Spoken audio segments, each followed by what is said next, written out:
20-something-year-old. My name's Kelly. I'm a 30-something-year-old. And this is KakeTalks!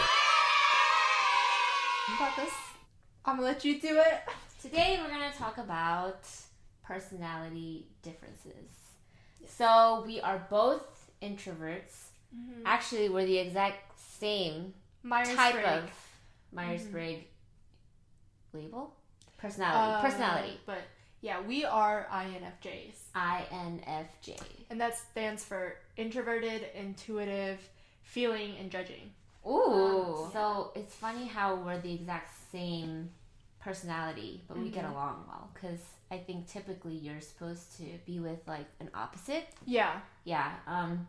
Which I do. I have a friend who's actually my soulmate. It came up on the Myers Briggs as my soulmate, and she's my best friend, which is funny. But anyway, this video is about us in our personalities in different types of situations. And this is part 1. This is going to be a 3-part series. This part 1 is going to be about friendships. Like within the friendship world, how we react to certain situations differently. So stay tuned for the other ones. The other ones are going to be relationships and work environment. Ooh. Should get really interesting. But yeah. Anyway, for this part, we're going to talk about how we act in certain scenarios when it comes to friendships. What is one of the most major friendship incidents that you've had that you can think of? Like incidents where friendships fell out? Anything regarding friendships and how you had to react to something. Yeah, I think for me, one of my biggest ones was probably dealing with friendship jealousy.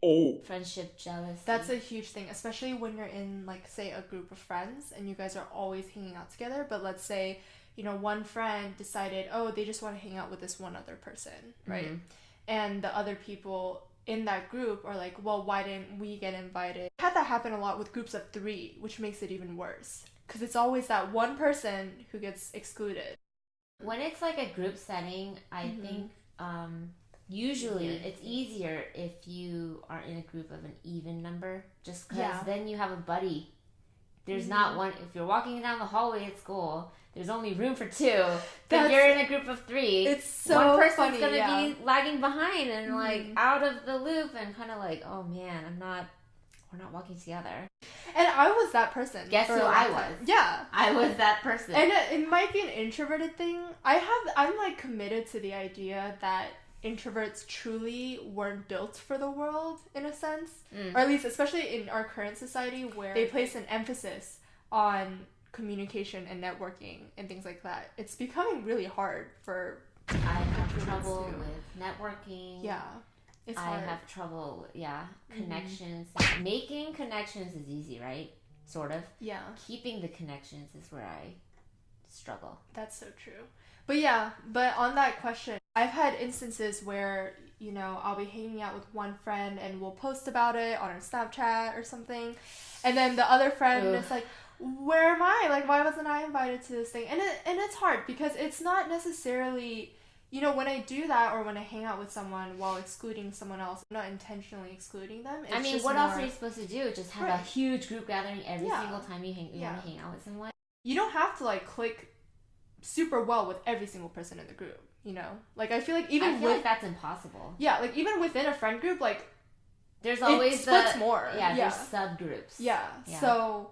Definitely. I think for me that was the hardest thing to deal with. And it's funny too because I was never the type to be jealous around friends. I was more jealous in relationships. I love my friends and I love my friendships, but I was never So you're saying that you were never the jealous one? No, not in friendships. It was always another person that was bringing drama, saying they were being left out. So I'm going to give a specific scenario and we're each going to tell how we would handle that situation, that scenario. You get it. Scenario number 1 is, let's say it's 3 people, including you. So you have one friend talking shit about the other friend. The 3 of you are pretty close. You're tight. You hang out a lot. But this one friend is complaining to you about the other friend. How do you handle that?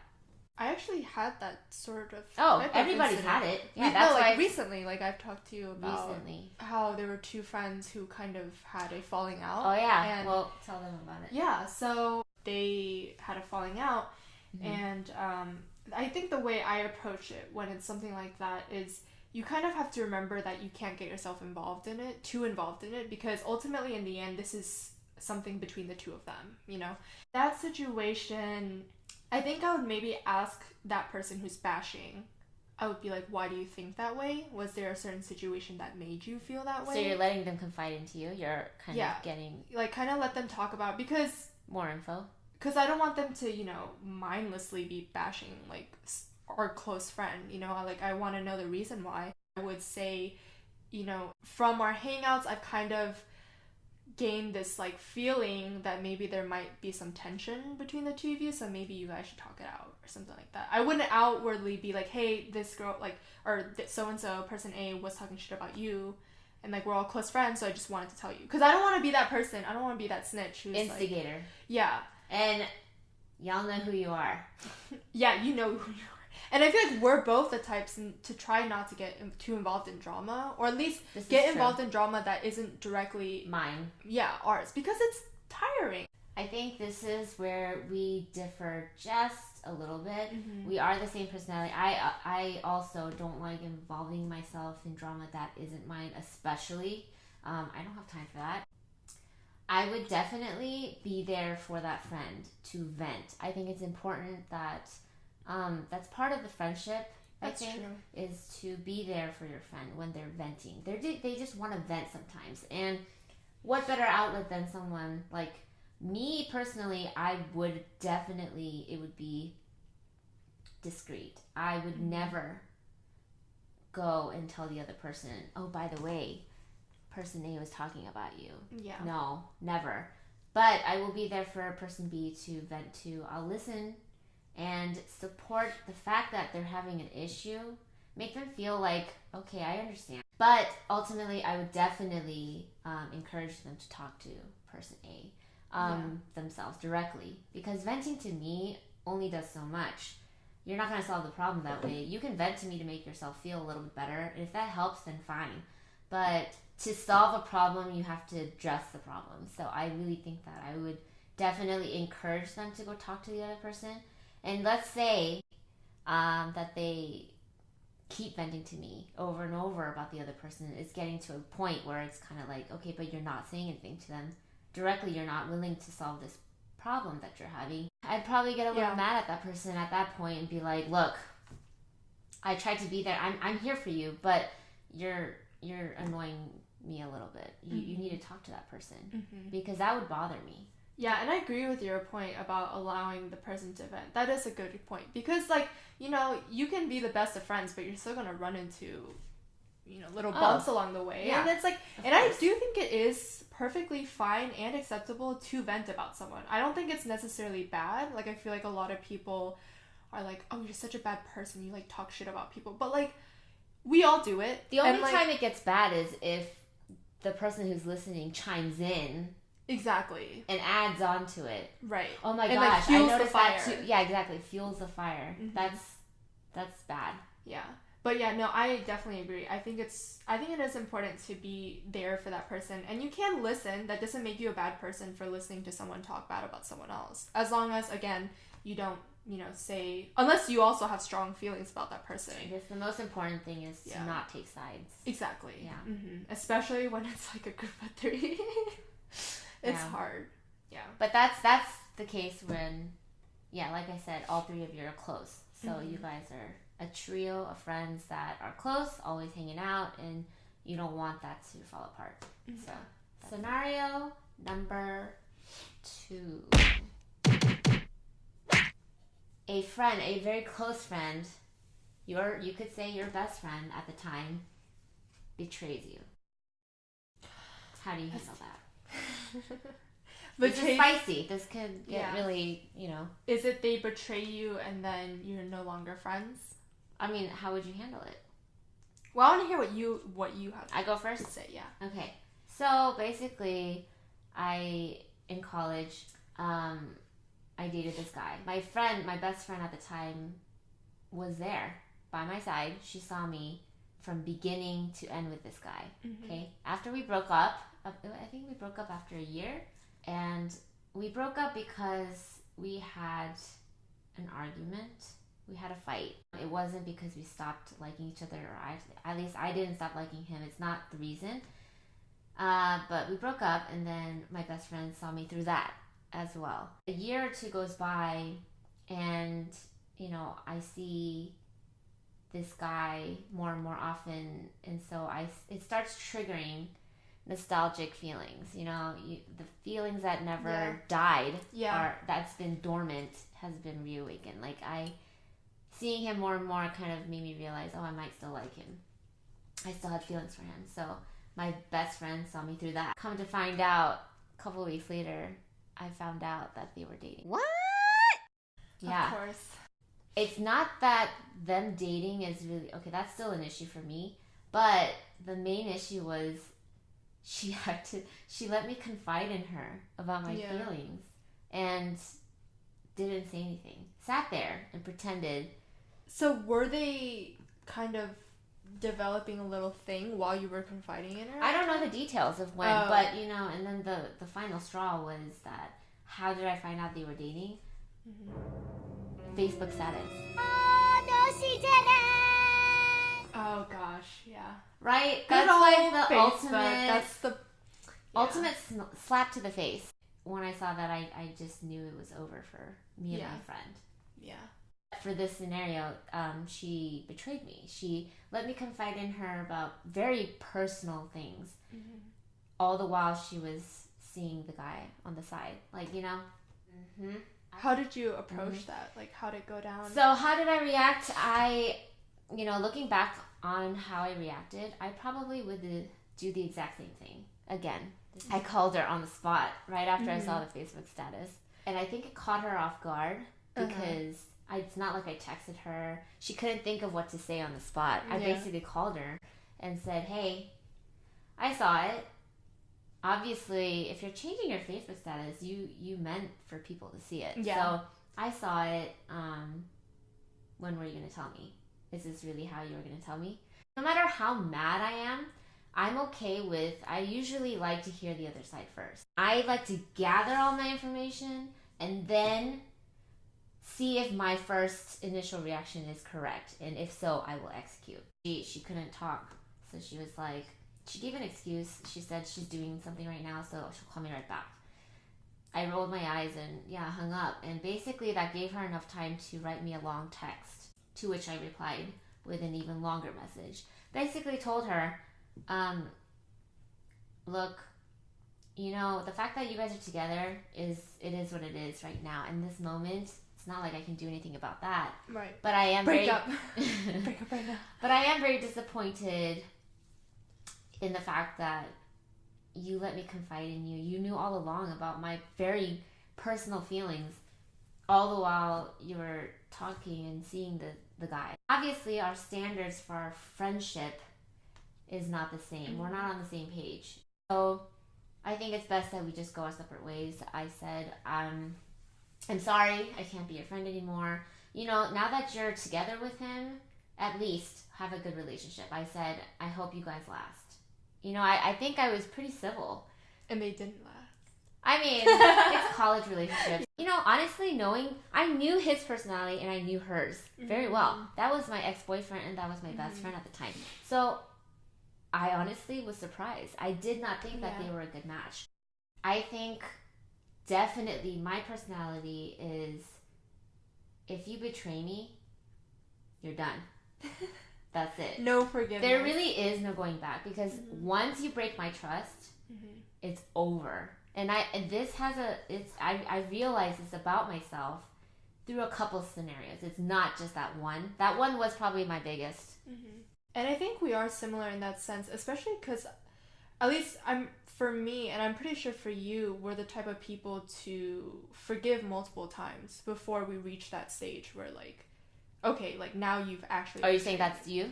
Yeah, I feel like that's you too. I don't. No, I don't forgive, as in, you tolerate a lot throughout the friendship. Oh, that ultimately, Like, Yes. once you do betray the Absolutely. trust, then there is no going back. Because we forgive so many times before that point. Exactly. That's how I feel. I definitely agree. Yeah. That's so true. It takes a lot for you to get to that point where I'm done with you. Like, really, truly. If you're my friend, and I did with her, specifically, that same person, I dealt with a lot. Yeah. When it came to her, she was very emotionally unstable. She was very needy. Now looking back on it. But at the time, because she was my best friend, I was there for her. Right. When she called me, I went running. I was loyal. I do tolerate a lot until that point where you betray me. And I think for me, why it's so easy to forgive, it's not even because I'm trying to be like, oh, I'm such a good person, like, I'm so understanding, I forgive people. It's just naturally in my nature to not really hold grudges. Like, I can't be mad for a long time, but once you have that one situation where you just can't, like, no going back. You just can't, like, go past it. Right. And, like, that's happened with me too, with, like, someone in college who, I was there for her through everything, with her one relationship. And at the end of it, she kind of turned her back on me and kind of blamed me for the end of their relationship. And, it's funny because at the time, people knew who this guy was. He didn't have a good reputation. So the fact that she chose to sort of blame me and not really see what the real problem was in the relationship, that was a huge turning point for me because I had invested so much energy into her. And mind you, like, this wasn't even like a close friendship. I knew her for less than a year. Our friendship had just blossomed. And I think that's what makes it more fragile, because maybe once you are really emotionally invested with someone and you spend a lot of years with them, you know who they are, you know how they're like, you know how they handle certain situations, so you're able to overlook a lot more things. But with her, because, I didn't have much of a chance to get to know her, the fact that happened so early on in our friendship said a lot. And it was a lot of red flags for me. Now that I'm in college and I've met a lot of people in my life, and you always warn me about people in my life, now I'm like, I can't handle the bullshit. Like, I don't want to... Oh, can I hear you say that again? I've been waiting for this moment. Like, but I've now been waiting. It's true, though. If you asked me this question in high school, I would be so much more... She has changed willing a lot. To... Yeah. She's grown a lot as a person, and I really see that now. So I have a bonus question for this scenario. Let's say that person that betrayed you and you cut out of your life came back and begged you for forgiveness. And at that point, it would definitely be subjective to how long our friendship was and how much I did love that person. A part of me wants to give her a second chance because it really was that one incident that really did it, but we didn't really get to develop anything else beforehand. Like, that was pretty early on in the friendship, so I didn't really get to see all sides of her. But the other half is like, our friendship wasn't good enough for me to even want to hold on to it. I honestly don't have any negative feelings towards her anymore. Like, I wish her the best. I wish her well. Because ultimately that situation stemmed out of her situation with someone else. It wasn't really between the two of us. So, yeah, I can't really harbor any negative feelings towards her. If my ex-best friend came back and, I don't want to say beg for forgiveness, but because, that makes it seem like I'm 100% right. But it doesn't matter. It's more about if she came back to me and wanted to rekindle our friendship, right? Yeah, I would have to say no. I have a reason. It's because I saw her through the best of times and the worst of times. It was always involving her issues and what she was going through. Everything that, our friendship was built up on. And even she said those words herself. She said, I'm so grateful that you're there for me. I definitely felt it to be that way.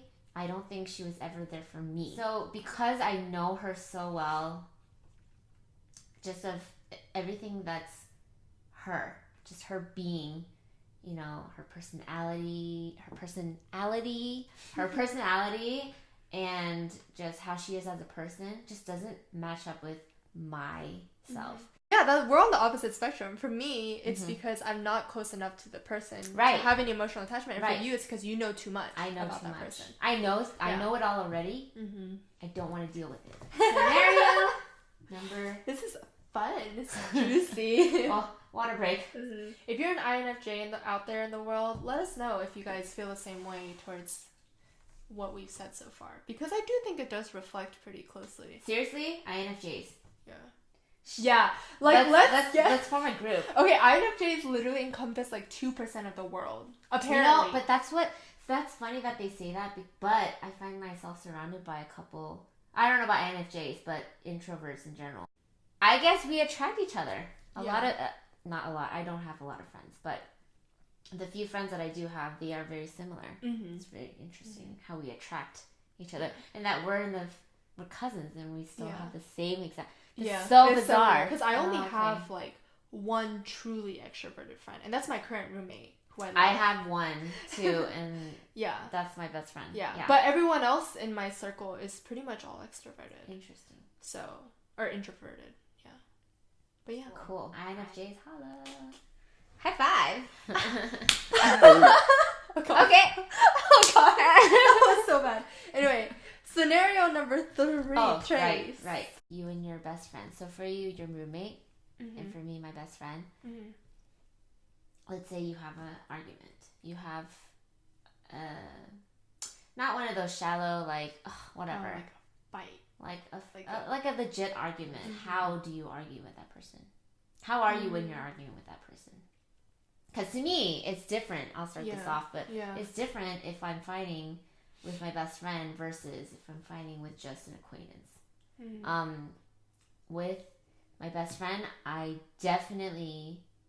find myself not being myself, if that makes any sense. 뭐라고? With an acquaintance, like I have no issue confronting you. I have no issue confronting you. I'll tell you straight up, hey, that bothers me. Hey, we're just different. I'm sorry, we can't be friends. Like, I'm actually pretty good at keeping distance between me and like other people. It's not necessarily I'm not bragging that that's a good thing. That is just one of my personality traits. That's just how I am. It's something that I've realized about myself. When an argument or a problem arises with my best friend, it is much more hard. It's difficult. I find myself being really careful, right? I'm more careful about what I say, how I say it, so that I can contain the issue and kind of still express everything I need to say, because I am that person. I need to say what I need to say. Right. And yet not make it worse, and still make the other person feel like they're heard. I hear them, and let them know I'm here to solve this. I'm not here to argue. I'm kind of like waving like a white flag. I think for me, I'm like the opposite. Really? Yeah. So for people I'm really, really close to, I get so emotionally just like... it hits you harder. Yeah, it hits me really hard. And like, it's hard for me to cope with that emotion. And so at that point in the moment, I'll be the type to kind of just say whatever just like comes to my mind.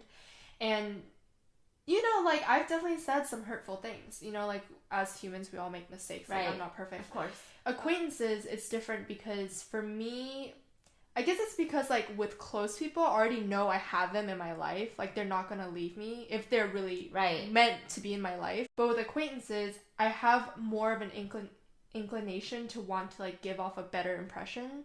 Okay. Like, I don't know them as well. I got it. So you're close to that person, so you're not worried about how you come off. So to that regard, you're more emotional and kind of not as careful. Yeah. My personality, I am the type, and you know this very well, I'm the type to hold things in a lot before I finally address it. She's like a ticking time bomb. Yeah. So once I do get really mad at someone, it's never just about that one issue. There's a whole cluster of issues behind me that I have. I think that's me too as well. Definitely. I gather a lot of information and it's always there. All of that comes back. Yellow card. Yeah. Yellow card. Yeah. Yellow card. I have like 10 yellow cards before I reach a red. Collect it. And then when something happens, it's like, it's not a red card, it's 20 yellow cards. yeah. Red card would be full on betrayal. Oh, yeah. no, that's But it. You don't. It's black after that. You don't see. But yeah, I think that's interesting. It's interesting to see how we're the same exact personality, INFJ, and yet in certain circumstances we will react or handle it differently. And I think that kind of factors in our age difference. I was just about to say that. Life experiences are different. I've gone through more. So I'm at a different place than her. Yeah. So I think that kind of weighs in when it comes to that. But it's interesting to hear. And it helps that we are similar personalities, because when I have an issue, which I have a lot. We all have a lot. Yeah, but I go to her to talk about things because like there really is no other person who truly will understand me. And that's not even like a matter of closeness. That's just a matter of personality. Like she understands why I feel certain ways, and like she'll also point out, she's not scared to point me out, like call me out when, you know, I am thinking wrong. And that's happened multiple times. I will say that I'm pretty blunt with her. But anyways, I think that concludes our episode. Yeah, that's for friendship. Now stay tuned for part 2, where we go into our personality differences when it comes to relationships. Oh, so hard. It's gonna be juicy.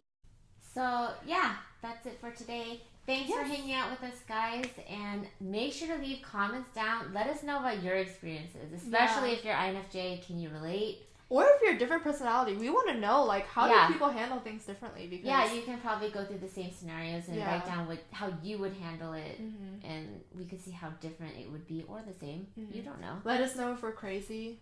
No, don't do that. I know I'm crazy, so I don't need you to tell me. Hope you guys enjoyed this episode. Again, if you did, be sure to subscribe for more episodes in the future. Right here. Yes. Right here. Yeah, we got it. We got this. And we will see you for part 2. Part 2. Bye. Bye. This is my turn. My turn. My turn. My turn.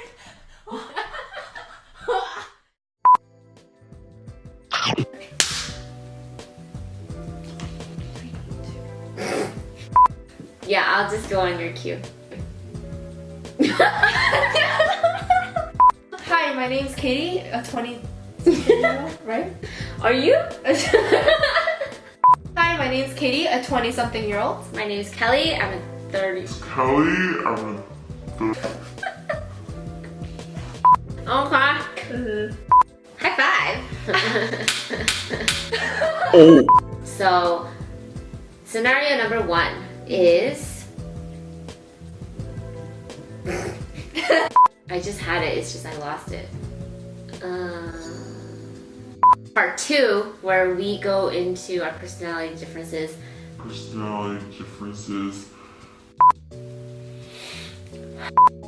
Okay, ready? Uh-huh. Ready? Mm-hmm.